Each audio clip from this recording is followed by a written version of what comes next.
ይህ በዝቋላ ወረዳ የመንግስት ኮሚኒኬሽን ጉዳዮች ጽህፈት ቤት እየተዘጋጀ የሚቀርብላችሁ የቴሌቪዥን ፕሮግራም ነው። የዕለቱን ዜና ከዚህ ሰዓት ጀምሮ ወደ እናንተ የምናቀርብ ይሆናል። አብራችሁን ቆዩ።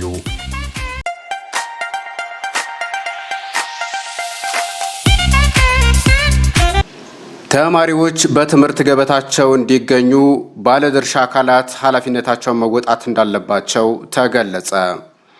በዋግ ኽምራ ብሔረሰብ አስተዳደር ዝቋላ ወረዳ የዘርካለም ታደሰ አጠቃላይ ሁለተኛ ደረጃ ትምህርት ቤት ተማሪዎች ከግማሽ በላይ የሚሆኑት በትምህርት ገበታቸው እየተገኙ እንዳልሆነ ትምህርት ቤቱ አስታውቋል።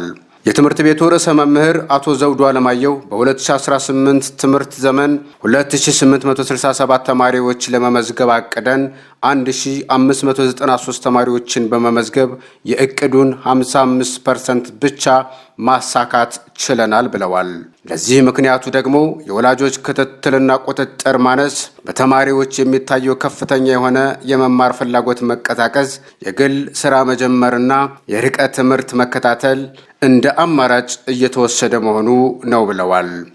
የተሰጠን እቅድ 2867 ተማሪዎችን መዝግበን እንድናስተምር እቅድ የተሰጠን ሲሆን የተማሪ ምዝገባችን ከነሐሴ ወር ጀምረን እስከ መስከረም 30 ለበርካታ ጊዜያት መመዝገብ ችለናል።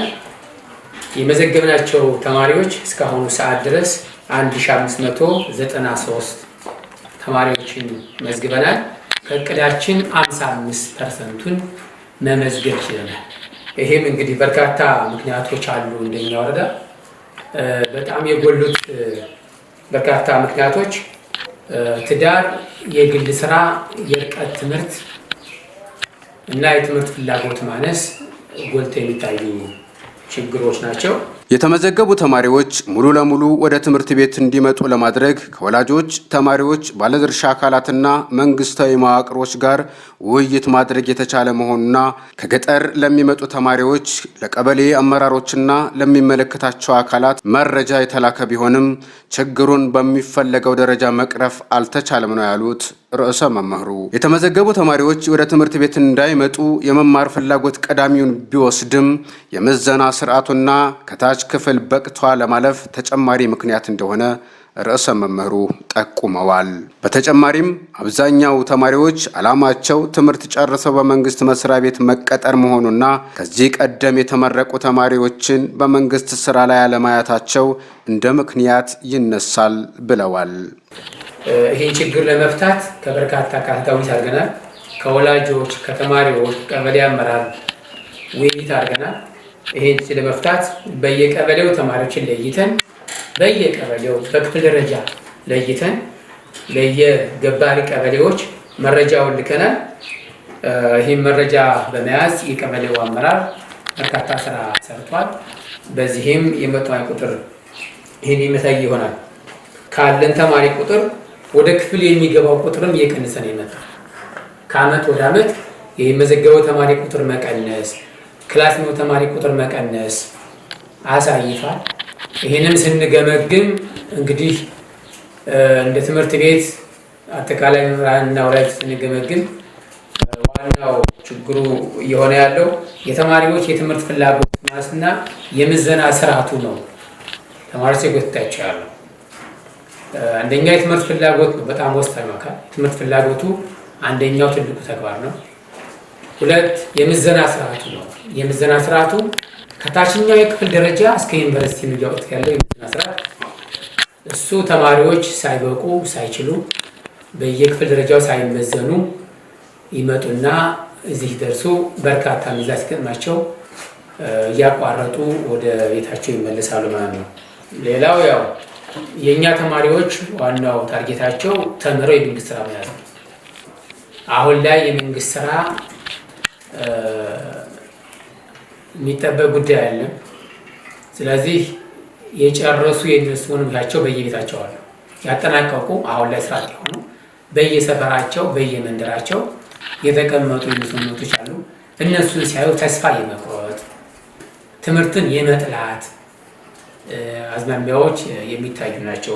ተማሪ ትዕግስት ጣምተውና ተማሪ አዶንያስ ነጋ የሰርካለም ታደሰ አጠቃላይ ሁለተኛ ደረጃ ትምህርት ቤት የ12ኛ ክፍል ተማሪዎች ሲሆኑ በሚማሩበት ክፍል ከ50 በላይ ተማሪዎች የተመደቡ ቢሆንም በአሁኑ ሰዓት ትምህርታቸውን በመከታተል ላይ የሚገኙት ከ10 እና 20 እንደማይበልጡ ተናግረዋል።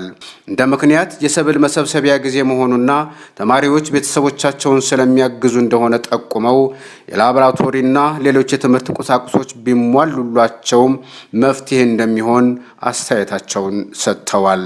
ተማሪው እየቀነሰ ያለው መጀመሪያ እንደ አንደኛ ምክንያት የምንወስደው ከመስከረም እስከ ክረምቱን በሙሉ ከመስከረም እስከ ጥቅምት ጥር ባለው ተማሪው የማይገባው አንደኛ ሁሉ ያለነው ተማሪዎች ያው ከግማሽ በላይ ያለው ተማሪው ቤተሰባቸው የእርሻ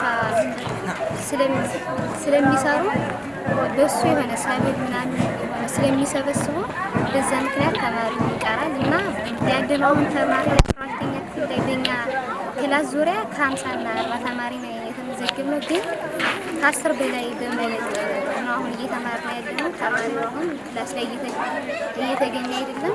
በተለይ ደግሞ የገጠር ተማሪዎችና እንዲሁም የገበሬ ልጆች እየተማሩ አይደለም። አሁን ላይ ያለንበት ሁኔታ ተማሪዎች እየመጡ አይደለም።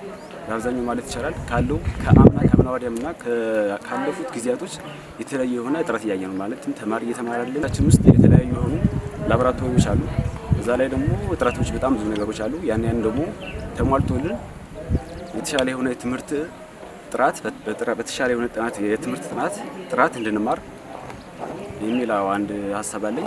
በዚህ ጉዳይ ላይ ያነጋገርናቸው የዝቋላ ወረዳ ትምህርት ጽሕፈት ቤት ኃላፊ አቶ የጸዳው ገላው ማህበረሰቡ ለተማሪ ልጆቻቸው የሚሰጡት ትኩረት አናሳ መሆን፣ መመዝገብ ያለበት ነባር ተማሪ ሙሉ ለሙሉ አለመመዝገብና ውጤት ያልመጣላቸውን ተማሪዎች በማየት ተስፋ መቁረጥ፣ ከ7ኛ እስከ 12ኛ ክፍል ያሉ የርቀት ትምህርት ቤት ተቋማት የጥራት ችግር አሁን ላለው የተማሪ ከትምህርት ገበታ መራቅ ዋነኛ ምክንያቶች ናቸው ብለዋል። ይህ ችግር በወረዳው ባሉ 3ቱም የሁለተኛ ደረጃ ትምህርት ቤቶች ላይ የተፈጠረ ነው ሲሉ አክለው ተናግረዋል። እስከ ጥቅምት 15 የተመዘገቡት ተማሪዎች በሙሉ ለማስገባት ከቀበሌ አመራርና ባለድርሻ አካላት ጋር ውይይት እያደረግን ነው ሲሉ የጽሕፈት ቤት ኃላፊው የመፍትሄ ሀሳብ አስቀምጠዋል። ተማሪ ምዝገባ ትልቅ ያደረገልን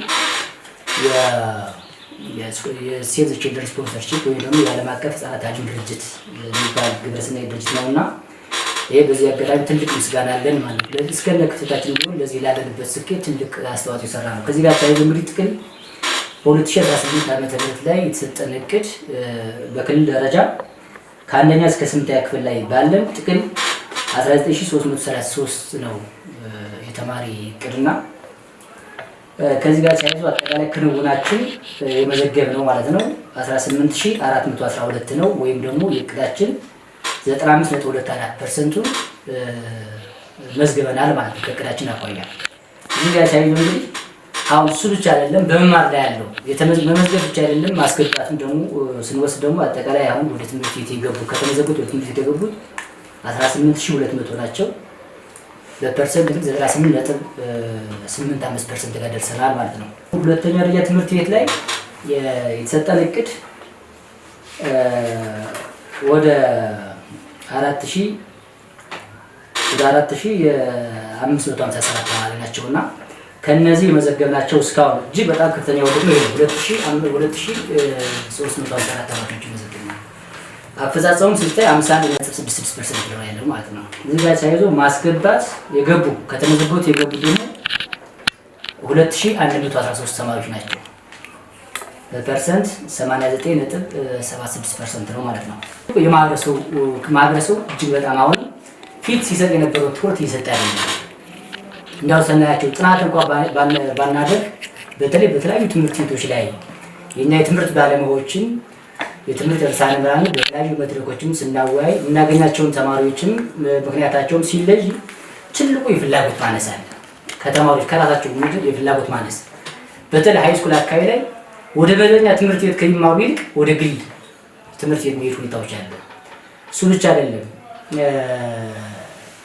እኒህ ተማሪዎች ፊት አሁን በተለይ ደግሞ ዩኒቨርሲቲ የገቡ ዩኒቨርሲቲ እየተፈተኑ ሲሄዱ እየወደቁ ያሉ ተማሪዎችን በማየት ተስፋ የመቁረጥ ሁኔታዎች አሉና እሱ እጅግ እንቅፋት ሆኖብናል። ማህበረሰቡ በዛ ልክ ማለት ነው እንዳው ለትምህርት ሁለት የሚሰጠው ነገር ላይ ከፊት ከነበረ ሁኔታ በተሻለ ሁኔታ ከማስመዝገብ ከመከታተል ላይ የሚቀር በጣም ክፍተት አለ ማለት ነው። ስለዚህ አሁን በጣም በርካታ ተማሪዎች በተለይ ሁለተኛ ትምህርት ቤት ላይ የቅን መጋነን እንኳን ቢኖር ነገር ግን ይሁን እንጂ መመዝገብ ያለበት ተማሪ ነባር ተማሪ እንኳን ከ9 እስከ 12 ክፍል ያለ ተማሪ መግባት አልቻለም ማለት ነው። ይሄ እጅግ በጣም እንደወረዳ የሚያሳይ ነገር አለ ማለት ነው።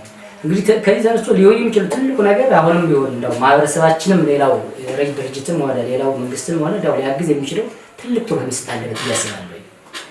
የመጀመሪያው የርቀት ትምህርት አካባቢ ያለው ነገር በደንብ መፈተሽ ያስፈልጋል ማለት ነው። ከ7 እስከ 12 ክፍል ያለ የርቀት ትምህርት የምንላቸው ዝም ብሎ ወረቀት መስጠት ብቻ ሳይሆን ክላስ ከፍተው ወንበር ይዘው የሰው ኃይል ይዘው ማስተማር መቻላቸውን መረጋገጥ አለበት። እሱ አካባቢ ላይ ሳይማሩ በአቆራጭ መበልጸግም ወይም ሳይማሩ ወረቀት መያዝም ይሄን ነገር ላይ የሁላችንም ድርሻ መሆን አለበት። ቅርብ ጊዜ በዞን ደረጃ የነበረው ውይይት ላይ አንዱ የትኩረት አቅጣጫችን እሱ ነበርና እሱ አካባቢ ላይ በደንብ መፈተሽ አለብን ብዬ አስባለሁና እሱ ጋር ከፍተኛ ክፍተት አለ ማለት ነው።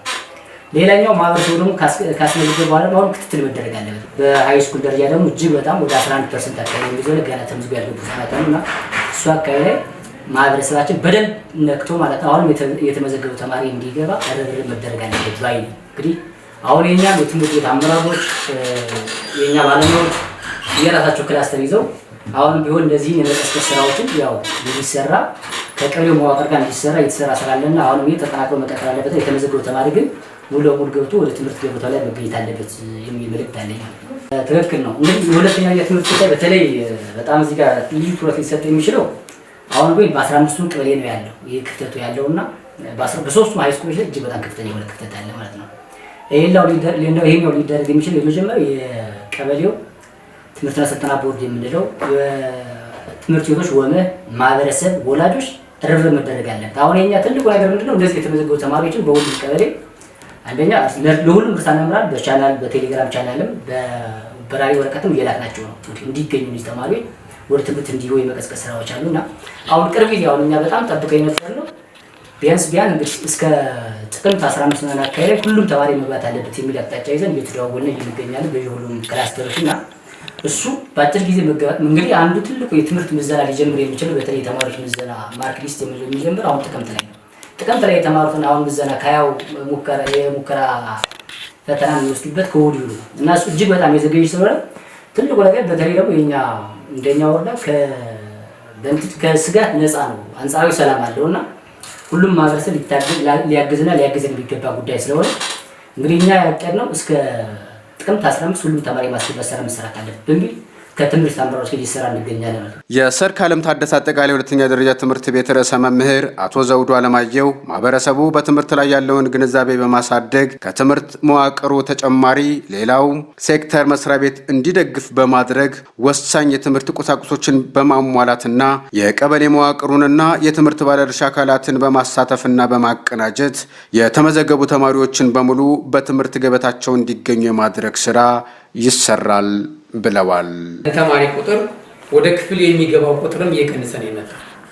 ከአመት ወደ አመት የሚመዘገበው ተማሪ ቁጥር መቀነስ፣ ክላስ ነው ተማሪ ቁጥር መቀነስ አሳይቷል።